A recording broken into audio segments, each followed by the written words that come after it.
My first question is, I have a sense that the big movies with big stars and directors with who go on like who don't are not afraid to go to the extreme of movie making are back in cinemas. I saw Sinners. I've seen Top Gun Maverick. This film is coming. Mission Impossible was there. Somehow there is a sense that these movies are back. How do you feel about that?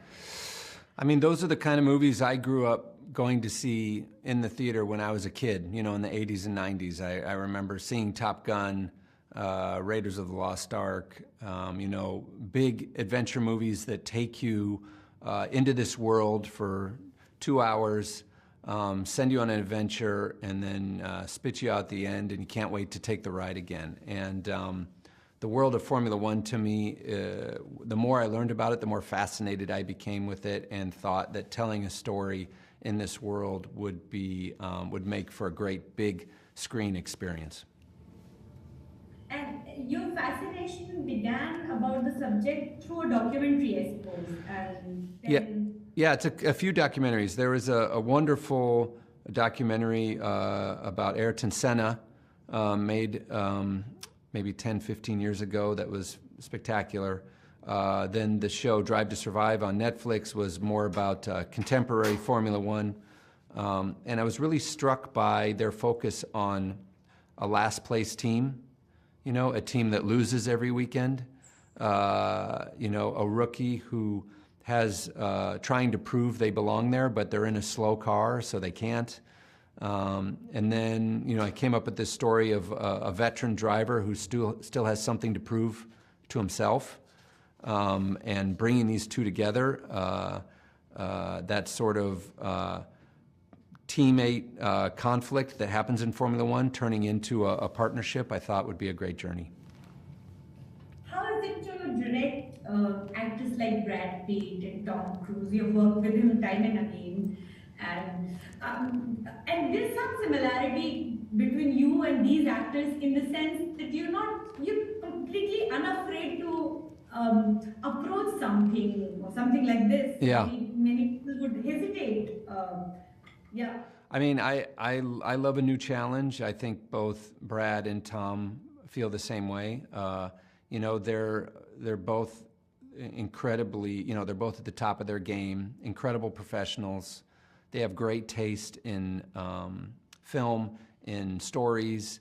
They understand how to develop a character. They're both incredible actors. And I just, you know, Brad was someone I always wanted to work with. I thought this would be the perfect role for him. And luckily he did too. And it was just an incredible collaboration. I had an incredible time. And yeah, I'm excited for people to see his performance in this film because I think it's really special. And how did Lewis Hamilton got involved with this project? And you have cameos of some of the best names in the profession. So how did that aspect evolve? Well, when I kind of had the initial idea for this movie, I actually reached out to Lewis myself and asked him, because I knew he was interested in film.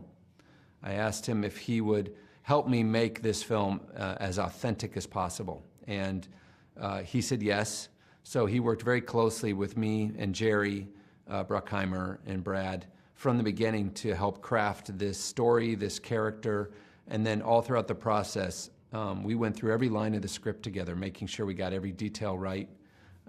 When I was doing the sound mixing, I had him listen to all the cars in the film, and he would tell me to make sure we were in the right gear for the right corner. I mean, a level of detail that you couldn't believe. So he's been invaluable to making this film. How does one go about making a film that is as pulsating as this one is, and shoot it like, I mean, you feel like you are in the car and you are speeding and you are on that road. I mean, the technical aspect of it must be very challenging to shoot in terms of camera and movement and everything. It is very fast. Yeah, yeah, the tools didn't exist to make this movie. We had to invent them ourselves. So we developed a brand new camera system. we took what we learned on Top Gun Maverick and we developed it further, creating a new prototype camera that's very small, but delivers IMAX quality imagery. So we built, Sony built 25 prototypes for us.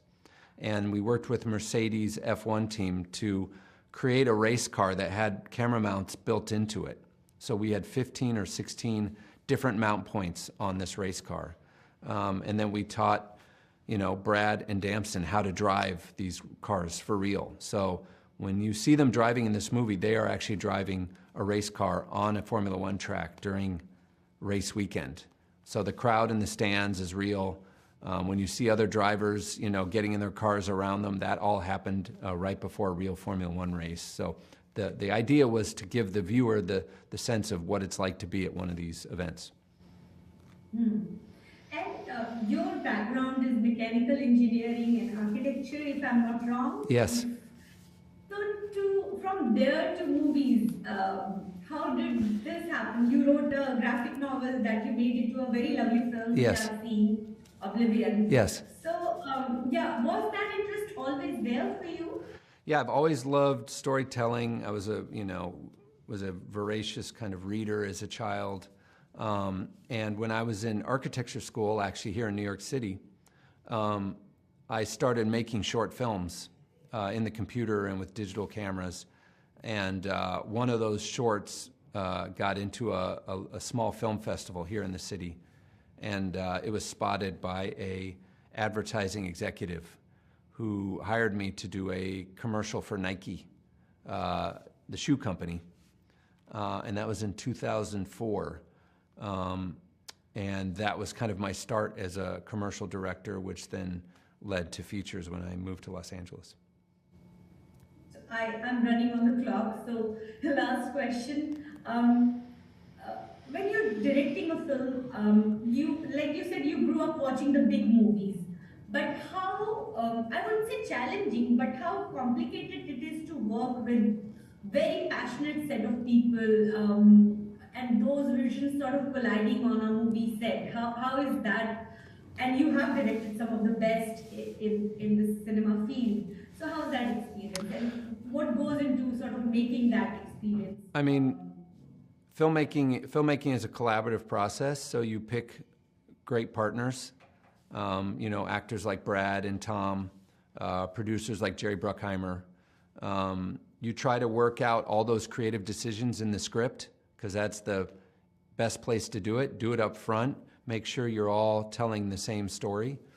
And then every single day you're shooting, you're pushing each other to tell the absolute best version you can. But as a director, it's important to kind of stick to your vision, your point of view, make sure you're communicating it, and always keep your ears open for a better idea. Last couple of seconds.